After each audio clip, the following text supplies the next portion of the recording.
For years, if you wanted solar power in the UK, there was a pretty clear line between you and your electricity.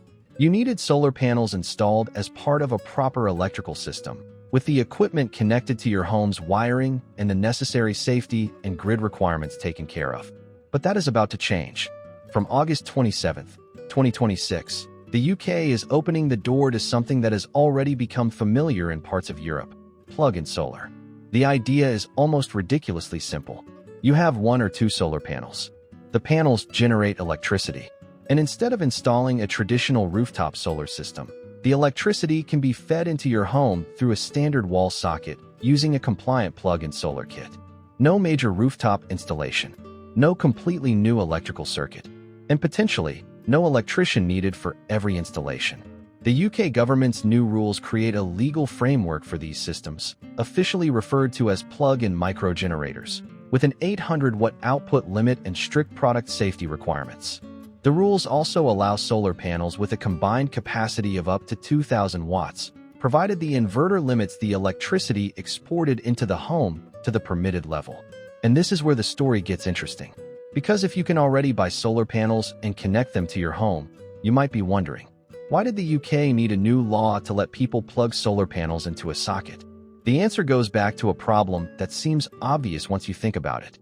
Your home's electrical system was never originally designed around the idea of an ordinary person plugging a power generator into one of its wall sockets. The socket you're familiar with is designed to deliver electricity to your appliances. A plug-in solar system is doing something fundamentally different. It is using that same electrical connection to send electricity back into the home's wiring. That doesn't mean the electricity is simply traveling backwards through the socket in some uncontrolled way. A properly designed plug-in solar system uses an inverter and safety controls to synchronize with the grid and shut down when the grid connection is lost. But the moment you start putting generation onto an existing household circuit, questions about circuit loading, protection, isolation, and grid safety become important. And there is one particularly important question. What happens when the grid goes down? If a solar inverter continues feeding electricity into the network while workers are repairing a power line, you could create a dangerous situation. That's why these systems aren't simply a case of buying a random solar panel, attaching an inverter, and plugging it into the nearest socket. So, in a way, the UK isn't saying anyone can plug anything into the wall. It's saying we now have a legal and technical framework for doing this safely. And that distinction is important, because the technology itself isn't particularly new. The UK is actually arriving relatively late to the party. In Germany, these systems are commonly known as Balkonkraftwerk or balcony power plants. The concept is especially interesting because it opens solar power to people who traditionally couldn't take advantage of rooftop solar. A small plug-in solar setup gives you another option. You can generate electricity during the day and use that electricity directly in your home, reducing the amount you need to buy from the grid. Germany's experience is one of the reasons the UK government has been able to study the technology before creating its own rules. In fact, the UK's interim product specification explicitly references the German technical framework and says research found that plug-in solar systems used in Germany and elsewhere can be safe on UK circuits under defined limits and conditions. But here's where things get even more interesting. Because plug-in solar is not the same thing as plugging a battery into your wall socket. And this is where a lot of people can get confused. A plug-in solar system is generating electricity from the sun and supplying that power to your home's electrical system, while the system is operating in parallel with the grid. A plug-in battery is different. It stores electricity and then deliberately discharges that stored energy into your home later. That means you could potentially charge the battery when electricity is cheap or when your solar panels are producing excess energy, then use that stored energy when electricity is more expensive. The potential is huge. But the electrical and regulatory questions are different too. Because once you make small-scale solar generation easy to install, the obvious next question is, why stop there? Why not at a battery? Why not allow the battery to charge from the solar panels during the day and discharge into the home at night? And why not let millions of homes collectively generate and store electricity? That's where the concept starts to become much bigger than balcony solar. It starts to look like a network of miniature power plants. And several countries are already moving in different directions on this.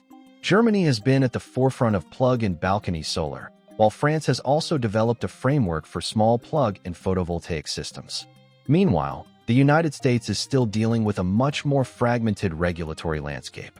Plug-in solar is gaining attention there, but the rules can vary significantly between jurisdictions, and the country does not yet have the same broadly established framework seen in parts of Europe. Utah, for example, has moved to support small plug-in solar systems, while other states are still considering how to regulate them. And that difference tells us something. The technology isn't necessarily waiting for a scientific breakthrough. In many cases, it is waiting for the rules around the technology to catch up. The UK is now taking that step. But there is another reason this could matter. Traditional rooftop solar has a problem that isn't always discussed enough. It's not necessarily the technology.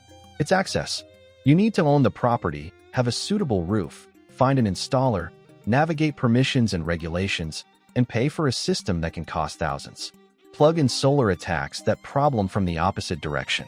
Instead of asking, how do we put a massive solar system on every roof? It asks, how much solar can we safely put into ordinary homes using the infrastructure they already have? The answer, at least under the UK's new rules, is to cap it. That means this isn't going to replace a full rooftop solar system. It isn't going to power your entire house. But that's not really the point. The goal is to generate electricity when the sun is shining and reduce the amount of electricity your home needs to draw from the grid. And because the system is small, the barrier to entry can be dramatically lower. The UK government's own consultation described the change as a way to create a more accessible route for households to generate clean electricity and potentially reduce energy bills. There are still obvious limitations, though. If you're renting, you may still need permission from your landlord. If you live in a flat, building safety and fire safety considerations can still apply.